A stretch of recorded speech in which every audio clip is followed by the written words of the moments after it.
Hi guys, आज है ना मेरे पास बहुत इंटरेस्टिंग कंपैरिजन है आप लोग के लिए।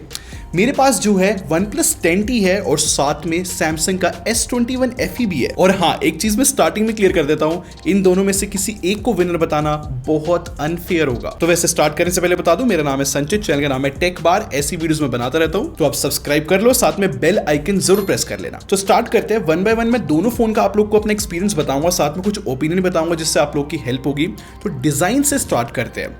अब जो OnePlus 10T है वो बहुत ह्यूज फोनों में से आता है, और जो ये Samsung का S21 FE है कहीं ना तो कहीं कॉम्पैक्ट की कैटेगरी में आ सकता है, अगर मतलब OnePlus से कंपेयर करें तो। अब यहाँ पर इंटरेस्टिंग बात ये है कि दोनों फोन जो है ना अपने एल्डर्स से डिजाइन लैंग्वेज फॉलो करते हैं। OnePlus की बात करूँ तो OnePlus 10 Pro मार्केट में अवेलेबल है, कहीं ना तो कहीं दोनों बहुत सिमिलर दिखते हैं। और जो ये Samsung का S21 FE है, ये S21 जो सीरीज आई थी उनसे बहुत इंस्पायर्ड है। ये देखते हुए एक बात मैं कह सकता हूँ कि दोनों फोन जो है फ्लैगशिप डिजाइन के साथ ही आते हैं, तो लाइक दोनों में प्रीमियमनेस है। एक और इंटरेस्टिंग बात बताता हूं, जो OnePlus है ना वो ग्लास बैक पैनल यूज करता है, बट उसका प्लास्टिक फ्रेम है, जबकि Samsung जो है प्लास्टिक बैक पैनल यूज करता है और एल्यूमिनियम फ्रेम है। और दोनों की इन हैंड फीलिंग में एक ह्यूज डिफरेंस आ जाता है, क्योंकि देखो जो Samsung का फोन है ना वो बहुत लाइट वेट फील होता है, कंफर्टेबल है, बट OnePlus वालों ने अपने फोन की वेट डिस्ट्रीब्यूशन बहुत अच्छी कर रखी है। मतलब ये 200 ग्राम से ऊपर का फोन है बट फील नहीं होता, तो मैं इसको भी कंफर्टेबल बता सकता हूं। लेकिन एक इंटरेस्टिंग मेरे पास बात है बताने को।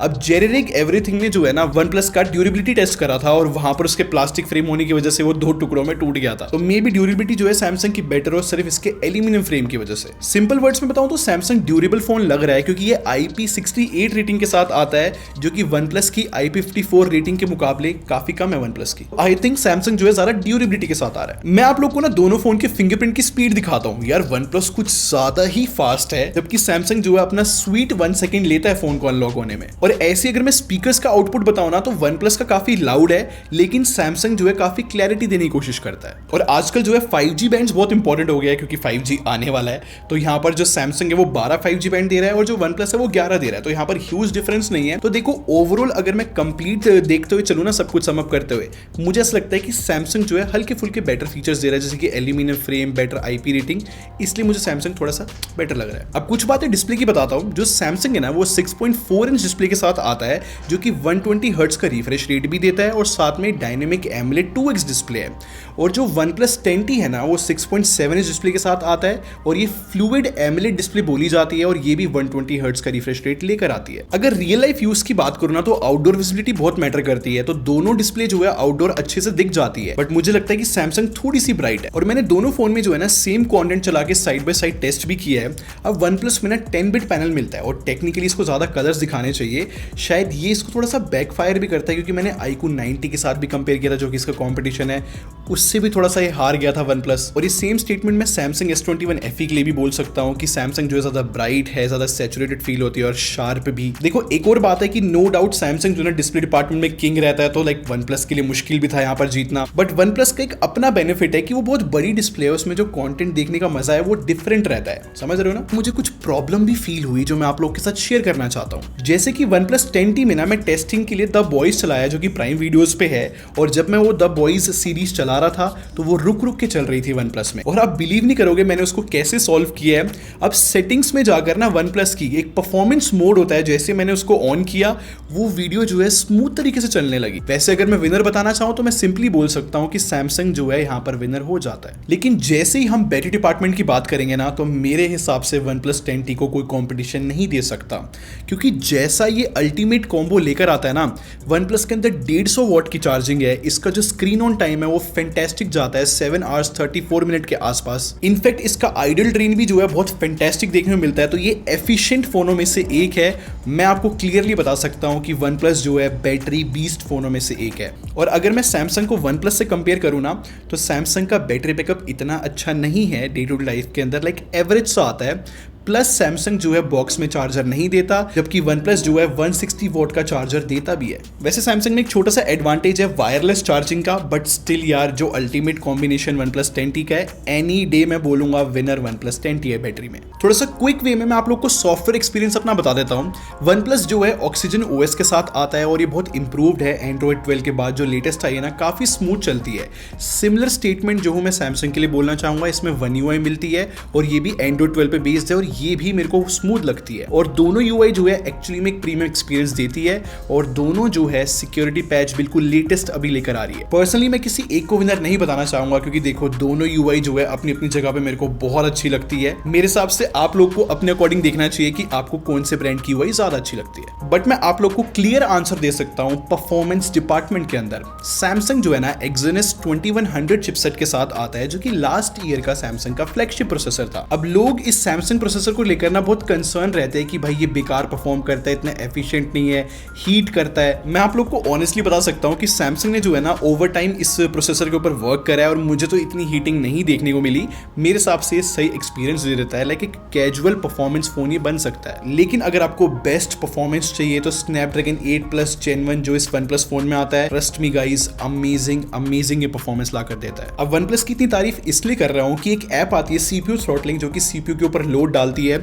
अब लॉन्ग ड्यूरेशन के बाद जो है ना सैमसंग थ्रॉटल करने लगता है, जबकि OnePlus जो है लास्ट तक क्रेजी परफॉर्म कर पाता है। इसलिए मैंने सैमसंग को एक कैजुअल परफॉर्मेंस फोन बोला था। अब ये सेम चीज है ना हमें गेमिंग के टाइम पे भी दिखती है। मैंने दोनों में कॉल ऑफ ड्यूटी डाला था। अब सैमसंग जो है मैक्सिमम 60 FPS देता है जबकि OnePlus जो है 120 FPS दे पाता है। और 13 मिनट COD खेलने के बाद मुझे फील हुआ कि सैमसंग का जो टॉप हाफ है ना वो थोड़ा वार्म से ज्यादा ही गर्म हो गया था, लाइक उसको एक्चुअली में हीट बोल सकते हैं। लेकिन आपको OnePlus की रियल पावर फील होगी जेंशन इम्पैक्ट जैसे गेम में जो कि बहुत हैवी होते हैं।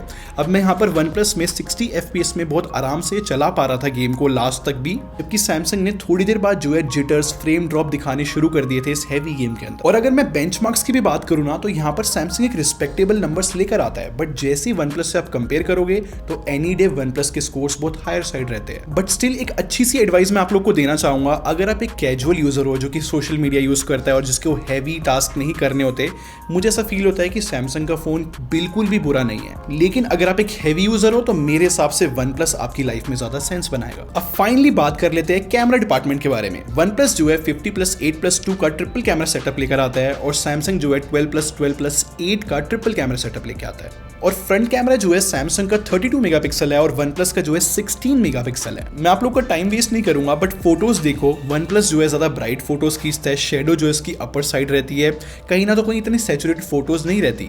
जबकि सैमसंग जो है यहाँ पर नेचुरल कलर्स लाने की कोशिश करता है जो कि बेटर दिखती है और उसमें कलर्स भी बेटर आते हैं। लेकिन OnePlus में एक बहुत बड़ी प्रॉब्लम है इनकंसिस्टेंट शॉट्स की। आपको पता ही नहीं होगा कि कैसा शॉट आने वाला है OnePlus के फोन से, कभी कभी डिजास्टर फोटोज भी आती है। और अल्ट्रा वाइड की बात करूँ, सैमसंग का जो लेंस है ना अल्ट्रा वाइड ज्यादा वाइड फील होता है और उसमें जो है एक्चुअली में डिटेल भी काफी रहती है। हो सकता है आपको फर्स्ट ग्लैंस में ज्यादा ब्राइट फोटो OnePlus की लग रही हो, बट ट्रस्ट मी जैसे जूम करके देखोगे आपको पता लगेगा कि कॉर्नर शार्पनेस सैमसंग की बेटर होती है। एक और बात, सैमसंग एक और बेनिफिट लेकर आता है कि 3x टेलीफोटो लेंस है उसके अंदर, जिसके अंदर पोर्ट्रेट फोटोज बहुत अच्छी रहती है। जबकि OnePlus जो है डिजिटली अपने मेन कैमरे से 2x जूम करके पोर्ट्रेट खींचता है, तो डिफरेंस रहता जरूर है। लेकिन एक जगह पे OnePlus बेटर परफॉर्म कर पाता है, वो है नाइट फोटोग्राफी के टाइम पे, क्योंकि OnePlus के अंदर थोड़ा बड़ा सेंसर मिलता है, डिटेल थोड़ी सी ज्यादा रहती है और कलर्स भी होते हैं। एक और इंपॉर्टेंट बात, OnePlus का जो प्रोसेसर है ना वो इतना ज्यादा पावरफुल है कि जैसे ही आप नाइट फोटोग्राफी करने जाते हो ना तो सैमसंग थोड़ा सा डिले लेता है, मतलब नाइट शॉट के अंदर, और इंस्टेंटली खींच जाती है OnePlus में फोटो। और आप जैसे ही अल्ट्रा वाइड से लो लाइट शॉट्स खींचोगे ना, फिर से सारी चीजें सैमसंग के फेवर में आ जाती है। वहां पर बेटर कलर्स होते हैं, बेटर डिटेल होती है, तो अल्ट्रा वाइड तो देखो सैमसंग का बेटर है। और अब मैं आप लोग को सेल्फीज दिखाता हूं। अगर आपको ब्राइट स्किन टोन पसंद है तो हो सकता है आपको OnePlus ज्यादा पसंद आए, और अगर आपको ज्यादा एक्यूरेसी पसंद है, जैसे कि स्किन टोन की एक्यूरेसी हो गई या फिर बेटर डिटेल हो गई, वो मुझे सैमसंग में बेटर फील हुई। अब वीडियो की बात कर लेते हैं। अब फिर से सैमसंग एडवांटेज लेकर जा रहा है कि सैमसंग जो है ना फ्रंट भी और पीछे की जो तीनों लेंस है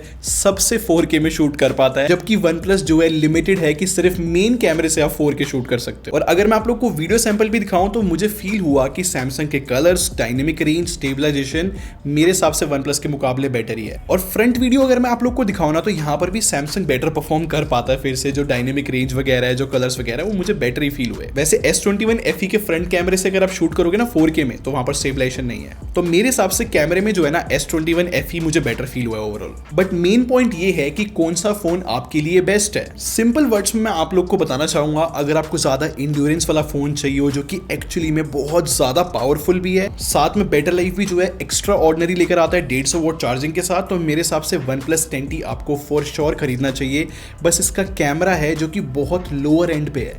और अगर आप एक ऐसे यूजर हो जिसको कैमरा बहुत मैटर करता है और साथ में डिजाइन जो है एल्यूमिनियम फ्रेम हो गया, आईपी रेटिंग बेटर हो गई, या फिर आपको बेटर डिस्प्ले चाहिए हो, तो मेरे हिसाब से सैमसंग का फोन बहुत ज्यादा सेंस बनाता है। बस ये है कि इसकी performance up to the mark नहीं है अगर हम वन प्लस से कंपेयर करते हैं तो आपको अपने हिसाब से इन दोनों में से कोई एक फोन पिक करना पड़ेगा। अगर मैं आपको बताने गया ना विनर, तो वो सीरियसली मैनिपुलेट करने वाली बात हो जाएगी। तो इसी बात पे मुझे कमेंट सेक्शन में बताओ कि आप इनमें से कौन सा फोन खरीदते, और अगर आपको वीडियो पसंद आई है तो लाइक जरूर कर जाना और सब्सक्राइब करके हमारी टेक आर्मी को ज्वाइन कर लो। हम लोग क्वालिटी में बिलीव रखते हैं। ऑडियो मिलते हैं। Thanks for watching. Bye bye guys.